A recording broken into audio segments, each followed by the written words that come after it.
भूतपूर्व नानी तू मत दे पैसा, लेकिन दारू पिए वाला आदमी हमरा से टेंशन में मत रख। वही है ये चले बहुत बहुत पुरस्कार। हाँ हमें बहुत दिक्कत लगा भाई। डॉक्टर विनय कुमार जी, उनकी तरफ से भी बहुत बहुत पुरस्कार हार्दिक है। दमे में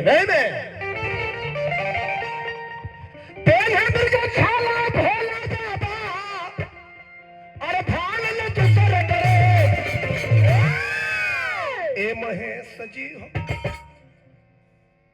ए महेश जी हो, अरे उरा में बतिया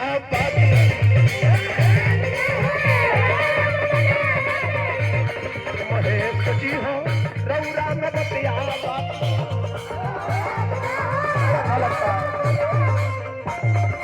और का आप और हम अभी जिंदा हैं तो शंकर जी का देन है।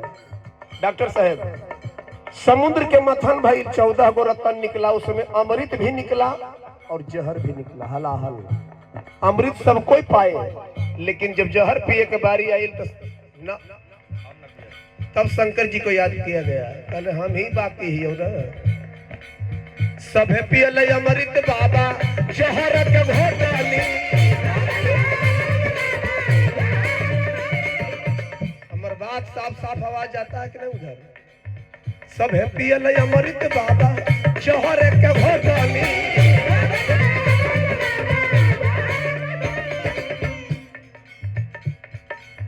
भस्म भभूतिया लगा के पहाड़ी पर लोटानी।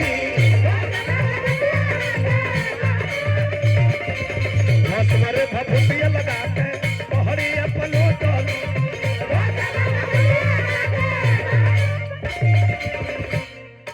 दानियों में महादानी काहे हैं? धीरे झाल माइक से नीचे।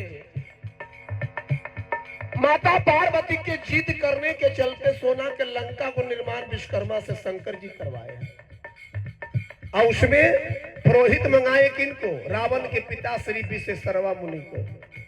अब पूजा पाठ करने के बाद गृहवास में जब पूजा पाठ जब संपन्न भई, कल दान दक्षिणा में कुछ मांगी बाबा, मुंह मांगी मांगी।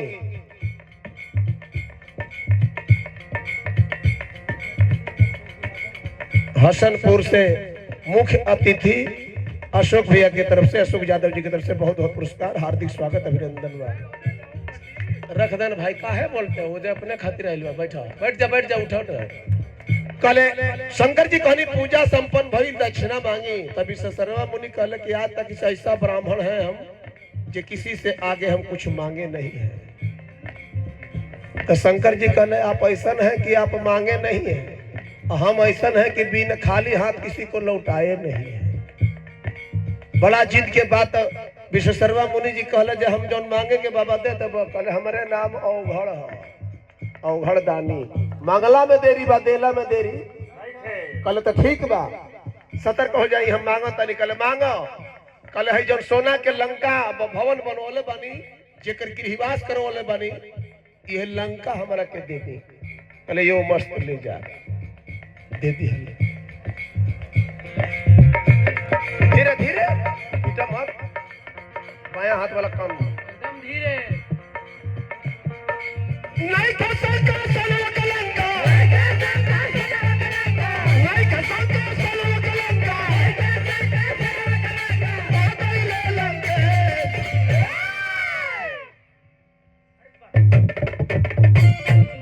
ये जा है रानी सागर।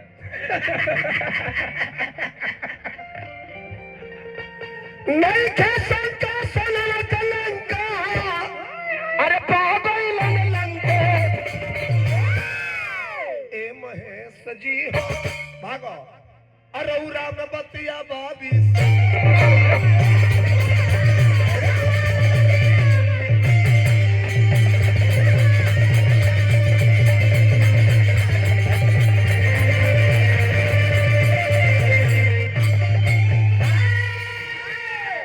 व्यास जी के प्रसंग कहाँ छूटल है?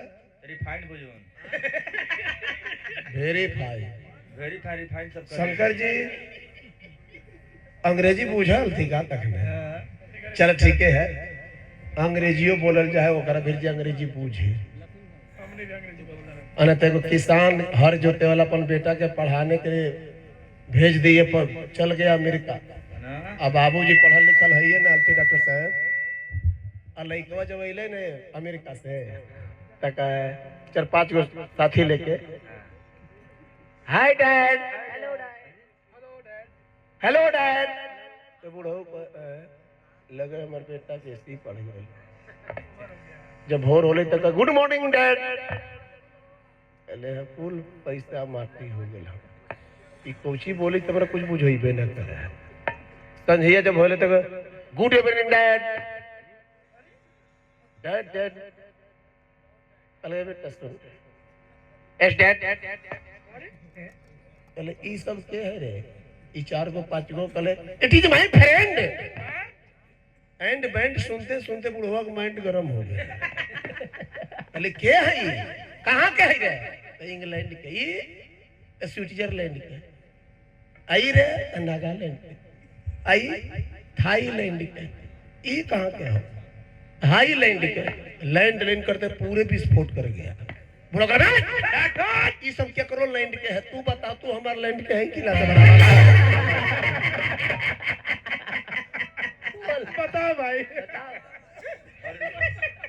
केकर गलत ना। ई कहाँ के? अब अंग्रेजियो बोलिए ओकरे जकरा अंग्रेजी के अनुवाद करे हिंदी में आवे। अच्छा डॉक्टर साहब आप अंग्रेजी में बोलिएगा तब मरीज के बुझाएगा? तो वो तो एंड बेंड करबे करते हैं। तो ये कहना तो वेरीफाई हो बोले, रिफाइन। चलो वेरीफाई यानी भगवान शंकर वाला पहाड़ वाला शंकर जी के आंखियां खुलते ही नेत्र का दृष्टि सीधे परल कामदेव पर, कामदेव जर के खाक। अब उनकर बीबी जो पत्नी है, हस्बैंड वाली वाइफ, पति हो हस्बैंड बने, राती बोल रहे हैं, राती बोल रहे हैं। वाइफ बने पति हो गए रे। पति बोल रहे हैं, मौगी के नाम है राती ना। अब वाइफ मैंने क्या हुआ? वाइफ मैंने कहे वाइफ मैंने पति हो वो होता है, वाइफ मैंने पत्नी है, हस्बैंड। चला रति रोए लगली आके, रोए लगली के हे भोलेनाथ हमारे नाश ना भई, हमारे सुहाग ना उजड़ल। इस संसार के हर जीव जंतु जड़ चेतन में काम जन बढ़ावे वाला बा, जकर से संसार के सृष्टि होला, पूरा सृष्टि रुक गई।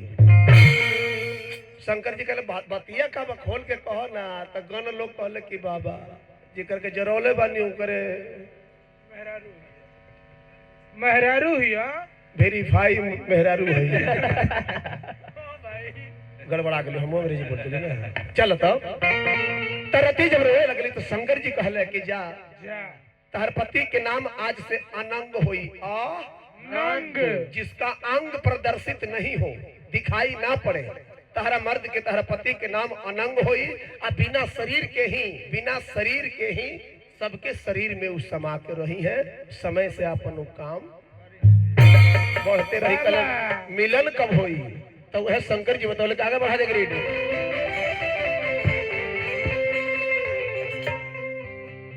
है करब है। अरे वह धुनवा हो, आरे नदिया किनारे हमारे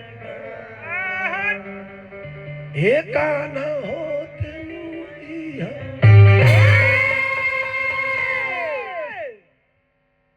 पिटेबो न कहले काम भी बुझाए जो लोग के।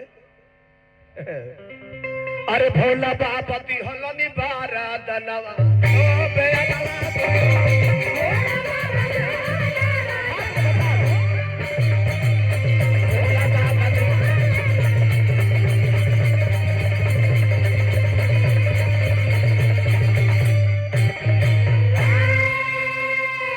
माथा पर आचर डाल। भारतीय नारी के बन रहे पगली, भारतीय नारी होती है मिट्टी की प्याली। डॉक्टर साहब एक पति के साथ वरण करेगी, उसके बाद जीवन समाप्त। और विदेशी औरत क्या होती है? Dish cup. वो कैसे? पीजिए, धोइए, बाप का माल दूसरे के हाथ में दे दीजिए। भारतीय नारी बन जा, संस्कृति को मत छोड़ा। सबका अरे द्वापर जुग आई है अब पति से मिलन हो जाई है। हाँ हाँ सच कहता नहीं। अरे द्वापर जुग आई है ललता पूरा न हो।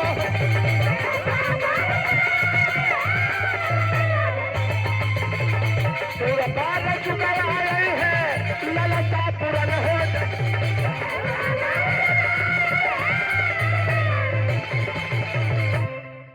अरे हो जाई है मनोज से मिलनवा ए बयानवा भागो।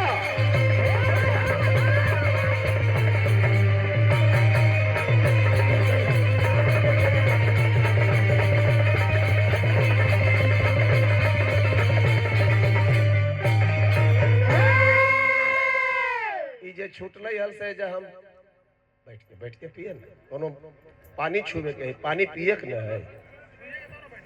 पानी पिए बैठ के दूध पिए खड़ा खड़ा। दूध पीबो तो ठेहुना में जतबो तो डॉक्टर साहब के क्लिनिक जाए ना पड़ता। अब पानी खड़े खड़े पीबो तो 2-3 गो जीतो हरनिया किडनी और सील हेड्रो। हाँ हाँ हाँ हाँ तेरे बाबू कहा। अब देखी वो कहानी वजह तक रहे थे। अब इन्हें व्यास जी के प्रसंग चल गए कहा जे सप्तऋषि लोग मने निहोरा कैले ही ना कले ए बुढ़ाऊ फागुन में करिल बियाह बाबा। ओ जा माघ फागुन के कोई जिक्र नहीं है। बरियारी न मन लगा खातिर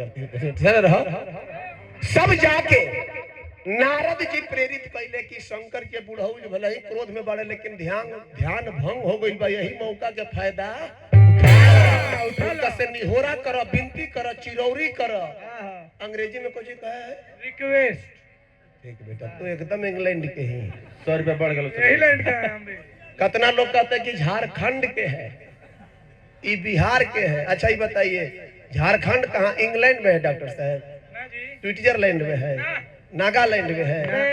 हम दोनों भाई ये तो नेता लोग खींच लिया तीर खींच में राजनीति के शिकार हो गया। आधा लैंड तेरा आधा लैंड मेरा। लैंड मने गलत नहीं है। लैंड LAND लैंड मने भूमि धरती धरती धरती भूमि। ये नेताजी लोग के खींच खींचाव है। ऐसे हम लोग जितना बैठे हैं ये सही बात। हमने के प्रो ना जगह तू तो बेचारा रास्ता में छोड़ल बड़ी सुनता ही है। चलो देव ऋषि नारद जी के पति सुन के सब देवता लोग शंकर जी के दरबार में जाके कहले का बड़ा देख रही। अरे बुढ़िया बिया बेमा। हमारा डॉक्टर साहब मनोज बाबू के पंकज बाबू के संगतिया वो है आजमगढ़ के कहने गलती नहीं आए हैं इधर है आप लोग के जिला में है। दिनेश लाल यादव गौले बड़े का। अरे बुढ़िया बिया बेमा कि बूढ़ावा सटल रहे वह धुनवा भोलेनाथ से देवता लोग कहते रहा। अरे यही निसर न तोहार बाबा दया करो। अरे यही निसर न तोहार बाबा दया।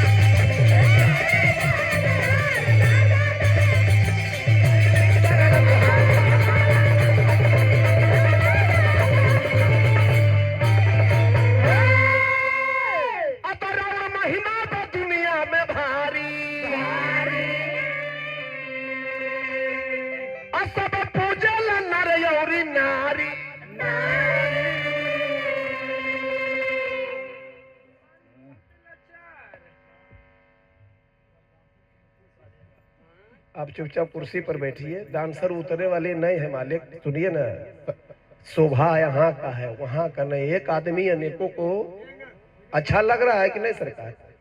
अभी कहते कि डांसर को नीचे उतारिए तबे हमारा मन ठीक लगेगा। बाद में घर लेके जाए। आप बैठिए ना हम भेज देंगे ना आप बैठिए लेकिन भेजेंगे 7 बजे के बाद। ठीक है ना? जी हाँ। महिमा तो दुनिया में भारी सब पूजल नर औरी नारी। अरे पानी बहुत लाचार बाबा दया करो। या पार बाबा भागा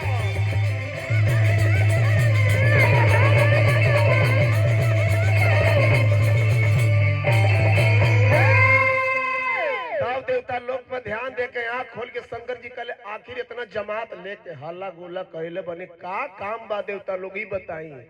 देवता लोग अपन बात रखले कि बाबा तारक सूर नाम के वो राक्षस इतना अत्याचार कैले बा। तारक सूर तारक असुर भयत ही काला भूज प्रताप बल तेज विशाला अजर अमर सो जीती नहीं जाई हारे सुर करे विविध लड़ाई। इतना लाचार कैले बा कि देवता लोग पहाड़ के अंदर गुफा दरार में छिप छिप के अंग्रेजी पढ़ते रहे। कोई उपाय चलता नहीं है। मजाक में कुछ कह दिए ऐसे न कहे तो जा करके शंकर जी कहले का बात का बा कहले बाबा बियाह करिए आकाशवाणी भइल बा कि राउर शादी होई रौरे अंश से जो लड़का होई उहे राक्षस के उतारक सुर के मारी। कहले पगलाइल बड़ा का ए हड़भंगी ए दिगंबर से अघौड़ी से ए पागल से के बियाह करी। तो देवता लोग कहले नारायण नारायण बाबा खाली हाँ कहला के देरी बा बाकी बात हमनी पर छोड़ दी हमनी अगुवाई करब जा। खाली हाँ कहनी रौरा कहनी कि के करी तारा खातिर 87,000 वर्ष से तपस्या कर रहल बड़ी पार्वती जी। श्रीफल के पतई श्रीफल माने बेल के पता है जोर से बोलो ना वही बेल के पता है वही बेल किसे ना हुआ है बेल बेल बेल वही बेल कि श्रीफल के पतई बेल के पतई चबा चबा के जिनकी तपस्या कर रहल बड़ी तारा खातिर ता शंकर जी कहले कि जा के उ लड़की से हमार शिकायत बतियावो यदि सब सच्ची ओरिजिनल हमर लवर होई हां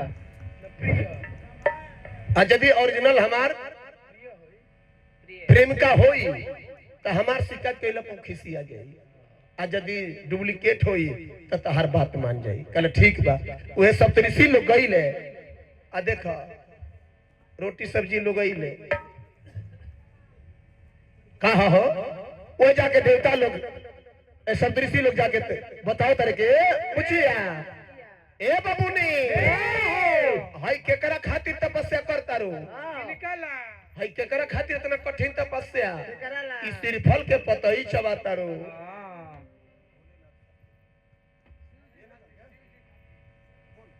भोलेनाथ खातिर भोलेनाथ से बियाह करबो।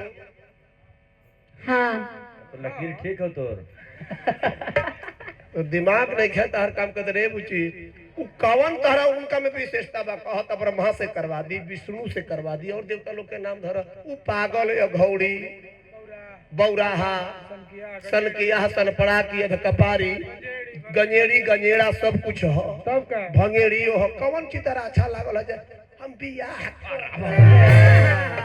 बड़ा जोड़खी मैंने देखी भड़कावा तेरे कैसे आगे बढ़ा दे कैसे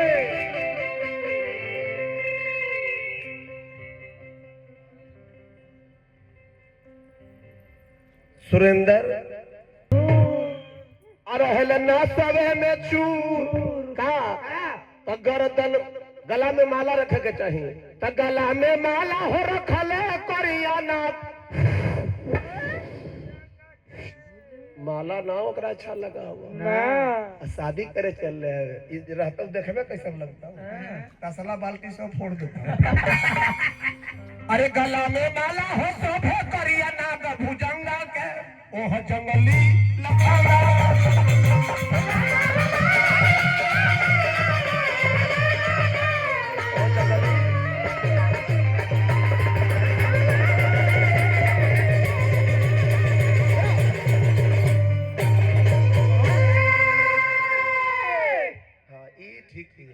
न कमाई था पूरा वो है पूर्वी निर्गुण घींच रही है। आज साहब डॉक्टर साहब भेजल थे ना आज डॉक्टर साहब इस नरेंद्र मोदी के गोतिया है का ये हो सके गरीब गुरिया ये हो सब लेबरे के रेट के है एक बाबू चिमनी भाटा चला हुआ थी चुप रहा ऐसे तो भाई जात बिरादर के बात हम नहीं कहते डॉक्टर साहब सबके खाली नाम और जात बिरादर के बाद कागजे पर रह गया कर्म सबके सब पलट गया है। हम अपने बिरादर से लेके चलते हैं हमने के है दूध के डेयरी फार्म खोले के देखिए कितना मुर्गा फार्म खोल के टाइट हो है। नवादा मेन रोड पर गलती बात है हो ना जी। एगो पंडित जी के वेद पुराण पढ़ के सबके ज्ञान देवे के तो धरवाद में देखे जूता के दुकान खोल के बैठल है। वो मत बोल इतनी बेइज्जती ना कइल जाला। माइक पे रखता। फिर हमारा प्रियांशु जनता सेवा सदन डॉक्टर पी कुमार पंकज बाबू के तरफ से बहुत बहुत पुरस्कार मिलल। भगवान करे आपका मालिक से ही है प्रार्थना करेंगे प्रभु दुनिया के रोग आप ठीक करते हैं लेकिन हनुमान जी आपको कभी रोगी न होने दें। सदा निरोग रहिए। प्रथम सुख जो कंचन काया 25-30 गो बिल्डिंग हो जाए 19-20 करोड़ अरब के संपत्ति दौलत हो जाए आ खुदे गड़बड़ा जाओ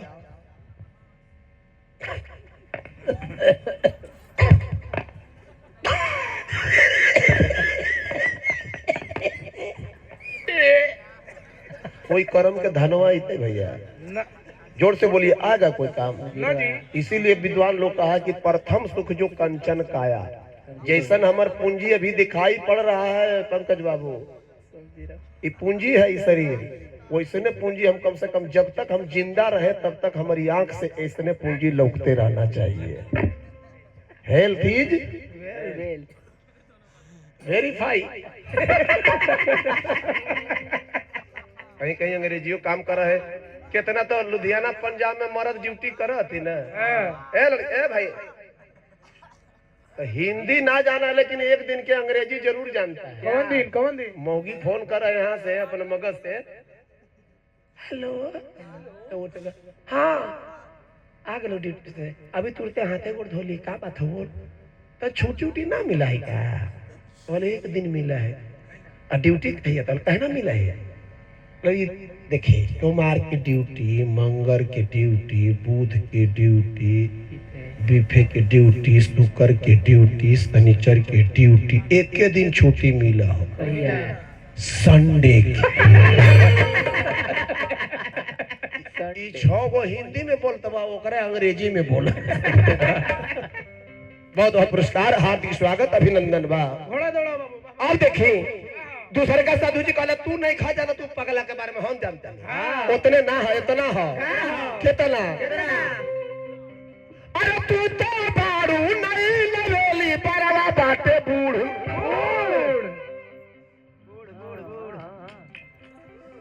ए नंदनी ए छाव लगलो तनी हमर टुबड़ा कने हो खोज तो तनी घर के करा दे। अरे तू तो बारू नहीं लवेली बरवा बाटे बूढ़ अमल पटउल कर कापत बाटे बाटे झिरकुट झू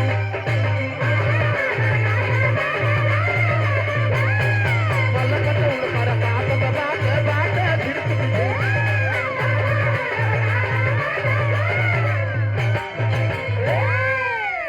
अरे सच बात एगो बोली बतावत सबसे बाटे गुड़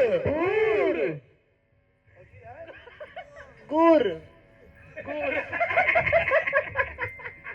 बतावत सबसे बाटे गुड़ अब पहले से एगो बबुआ बाटे वो करो लटकल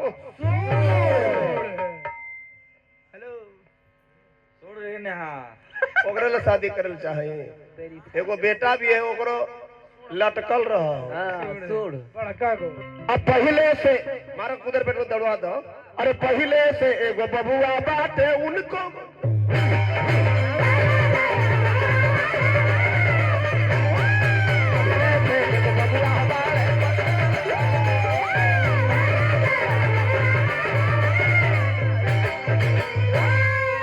बहुत तरह के बात भइल बा लेकिन माता पार्वती अपना हठ ना छोड़ली कले सुना ए मुनि बाबा बाबा ई सबसे रौरा के मतलब का बा रास्ता धर अकी झाड़ू उठाई हम सब ऋषि लोग कहले ना जिद पर कहली माता सतेश पार्वती का बढ़ा गए है में अरे भले भीखा मांगा हवन असली निपांगा हवन लेकिन सुन लिए बाबा बाकी छोड़म नाही हम अपना हाथ के चली जा लवाट के कि सच सच तोहरा से कहता निबतिया औ पगल के बनाई बियापन जीवन संहतिया।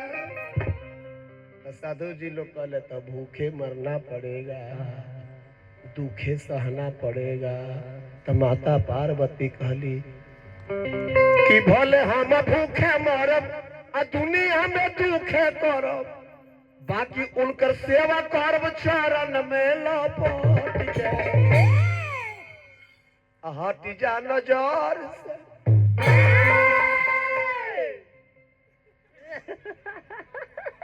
हकले रह सब ऐसी तो छोड़न पगलाल। होली में बिना माथा से हो जाए। चलो माता पार्वती जब जिद ठान लिहली तब साधु बाबा लोग गोड़ पर गिर गईले। कहले हार मननी है। वहां से आदेश रहे परीक्षा लेवे खातिर। परीक्षा में तो फर्स्ट क्लास फर्स्ट पास कर गईलू। कौन क्लास? फर्स्ट विजन फर्स्ट बियान बौरा हुआ फिकर। फर्स्ट क्लास फर्स्ट पास कर गईलू।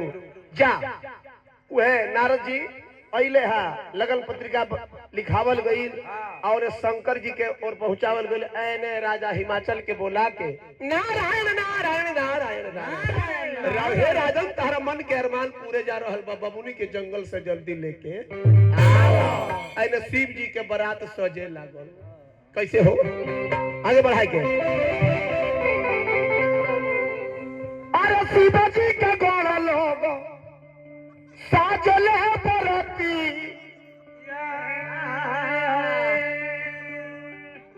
फरके बोलवे तो हम मर जीवो। लड़ अंकल सजले बरतिया अभूतवा परतवा पिशाच के जमतिया। और सब बिछ को जरा के पतिया चलाली बरी।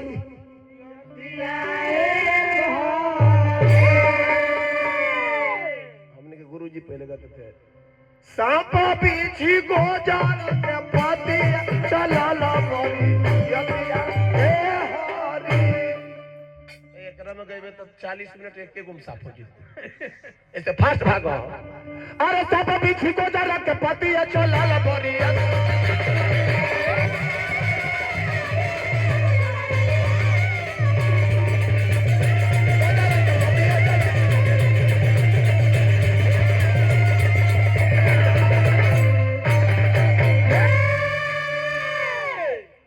अब भोला बाबा के बारात देखी। व्यास जी एक मिनट। विष्णु भगवान हंसने लगे मने मन की बौराहवा के समझावे। जैसे तैसे बसहा पर बैठे के चाहे जेने सिंह है ओने मुंह करके ना। तो भोला बाबा का किए हैं कि उल्टा चढ़ गए हैं। अब पूछिए पकड़ के हिला रहे हैं। तब विष्णु भगवान हंसने लगे कि महाराज अभियो से कम नौटंकी छोड़ी। ये उल्टा कहे बैठनी है।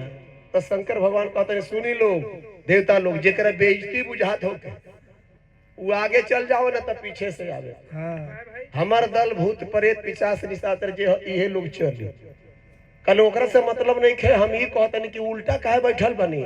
तब विष्णु भगवान कहले कि शंकर जी कहले कि उल्टा ना बैठी तो सीधा कैसे बैठी। देवता लोग विष्णु ब्रह्मा सब हमारे पीछे पीछे बने। हम आगे मुंह करके बैठब। सबसे बौरा दुनिया तो हमरा पागल कहवे करता है। आप भी पागले समझते हैं। हम इसलिए किए हैं कि मेरा भगवान हमारे पीछे है